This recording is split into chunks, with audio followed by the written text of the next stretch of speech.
Hi out there, folks. This is John Lamb, and this is Jeff Chavez. How are you? And we're here at the Nickel Manor here in Palestine, Texas, in beautiful Old Town Palestine. Right, and a great, nice day as well. And it's a lovely, lovely day. So, of course, After a cold week. Yeah, I've been inside most of the day working, but I've been working so much recently because we have a show coming up tonight. We have two comedians coming in, and we're just having it's comedy tonight here at the Nickel Manor.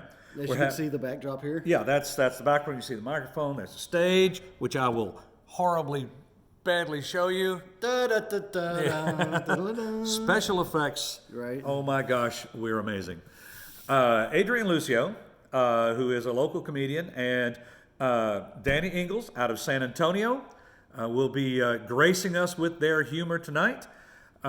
We opted to do at-the-door ticket sales only this time, which may end up being a mistake because we've had so much interest. Right. As opposed to ordering them online and that kind of thing. As opposed to getting them online. That will be fixed next time we have an event. We will have online ticket sales ahead of time. Here's the deal. If we sell out the 7 o'clock show, that is 7:00 show, we will add a second show at 9:30. Which we hold 80 people, so yeah. Hopefully we'll have that first show and then 9:30 a second show. Right. And from what I understand, you were saying it's PG-13 and PG-13. Kind of they're not working what we call working blue. Working blue. And that's an old term, an old vaudevillian term. Yeah, well, I just always hear old comedians like Henny Youngman and all that. Working red and working blue. Working red was like Red Fox. Okay. And he worked blue. That's like beyond blue. Yeah. Working red is when it's like, oh my God, there's going to be blood. Mm-hmm.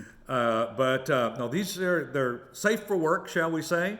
We're asking people not really to bring their kids, not because the kids will be offended, but it's because kids are not the target of the audience. I mean, they're going to be bored. And the bored kids get fidgety and noisy, and nobody likes that, especially the parents. And really, it's really cool that you have it right here in Palestine. I mean, usually you have to go to Dallas or Houston to one of the comedy clubs. Oh, yeah. So right here in Palestine, you're going to be able to get to see a genuine 2-act comedy show, which is, I mean, that's pretty cool. I wish that we had that back when I was here living here. Yeah, well, we're comedians enough for us anyway. Yeah, right. You have a podcast, don't you? Yeah, I have one. Try to do at least once a month. Next week I have something coming up with a classmate named Stickerbear Miller, and what he does is, I'm not exactly of the term, but it's kind of like racing, but it's on the dirt. So flat track racing. Flat track racing. Flat track racing. Yeah. Yeah, I'm going to be interviewing him about that, and he says the season is going on right now, so that should be pretty cool.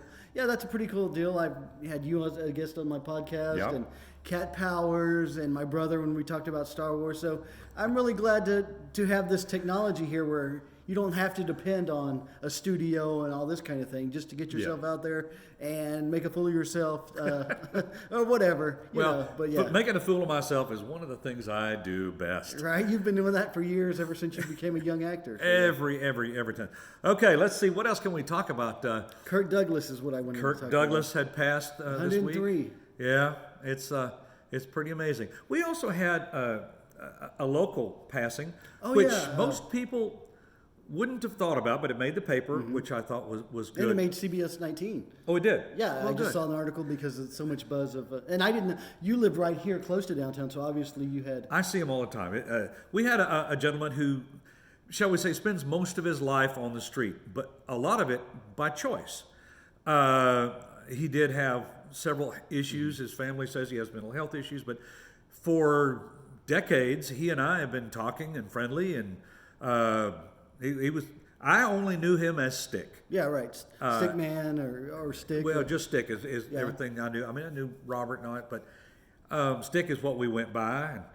And he used to sell walking sticks that he made, that he foraging sticks and grapevines and whatever he could find. And from what I read, just a very kind, loving soul, and obviously with the post and all that online and in the paper, he was well beloved, He was a real nice guy.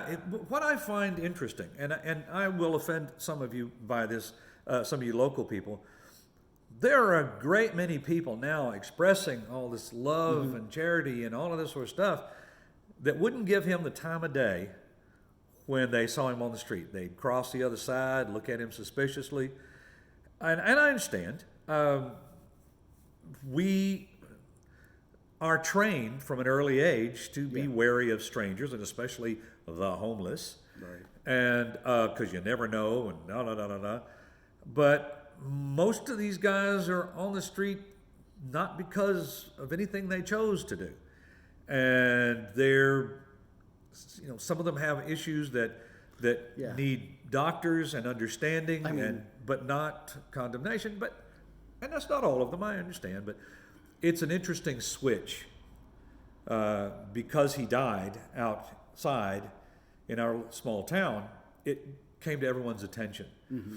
And I'm glad that it came to everyone's attention because I might not have known that he died. I would have just been looking for him and not seen him. Yeah. But that's the thing of this population is they can sometimes they go out of town in the winter and all that, so you never know. So yeah, as you say, this was kind of a unique case because it was out where, it right out happened and someone found him in the morning. Yeah, it was up on the courthouse square. Otherwise you wouldn't have known and it would have just slipped through the cracks and all that. I spent 18 years in Dallas, so I admit I got kind of callous because every time you go get gas or whatever, they try to hit you up. So seeing it in a small town like this is it's still kind of not shocking, but it's still something. It's an oddity to see. And well, the thing about it is, or the other thing about it is that homeless, wherever they tend to be kind of invisible. Mm-hmm. And invisibility in the heat of the summer or the cold of the winter can be lethal. As may or may not have been the case. We don't know what he died from yet, but I'm sure it was a contributing factor. 66 years old, out in the elements is not a good combination. Yeah, and so he will be missed by those of us who frequent downtown. I frequently walk downtown, and we would always exchange words and pleasantries and whatever. So Stick. Here's to you, buddy. Rest in peace. As they say, he's in a better place. Yeah. And, so, what else do you have going on? We went from comedy to that. Comedy to tragedy. Yeah, you had to bring it up. Well, you gotta have balance. Balance in all things, young Padawan. Yeah. So, just my job, my journalist job in Tyler, got that going. That keeps me very busy. As it Monday should. through Friday, 9 to 6, as it should, you say. Yeah, and then I made a new demo reel, which you can check out on my just Facebook page, and that was pretty cool. Putting my work from Killeen, Corpus, and Tyler, and just putting my best shots and stuff like that. That was pretty cool. Both of them? Both best shots? Oh, both best shots, yeah. They're back to comedy again, yeah. I've got some good stuff out there that I've shot just from being around fires and all this kind of stuff, so like that. But yeah, like I said, I praise out to social media for just letting us do something like this, talk about what we want and all that. And it's a good here thing. and ramble. Ramble, yeah. We're 8 minutes in. If you're still watching at this point, then you're bored. You're bored on this Saturday. But seriously, tonight, 7 o'clock. 7 o'clock. And if you're not quite sure where I am, I'm down from the courthouse on Avenue A in Palestine, 501 Avenue A. But I bet you know where the Pint and Barrel is. Right. And we are right behind the Pint and Barrel. My back fence is the back fence of the Pint and Barrel. So you can go and get something to eat and drink and then come over to the show, or you can even bring it with you because this is BYOE. You can bring your food and beverage with you, and we make no judgments, Right. As long as it's legal, we're cool with it. We will have tables in one area, tables and chairs in one area, and then we will have strictly chairs in another area, so that if you're coming just to watch, then you'll be fine. If you want to come to eat and drink, I suggest you come a little early because the table spaces will probably go pretty fast. Right. Because it's first come, first served seating, first come, first served tickets, $10 a head, and that is a bargain. Well, tell me about your first comedian because I know him only through social media, which I watch his podcast. Right. And then I understand he's a youth pastor, and so his youth pastor at the First Methodist Church, but he is also an actual comedian. Goes around, does the circuit, the comedy circuit. Hey, it's not open mic night, but that is a hard thing to do.